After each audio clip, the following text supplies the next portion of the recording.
Ai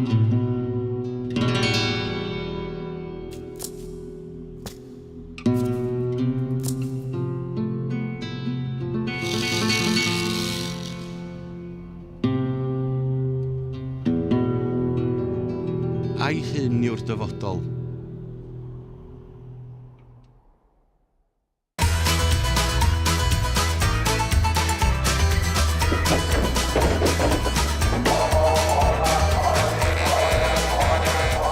Cadwch y curiad. Curiad y morthwyl. Curiad y diwydiant. Curiad y gymdeithas. Curiad y mart. Cefnogwch eich mart lleol ar gyfer dyfodol ein diwydiant.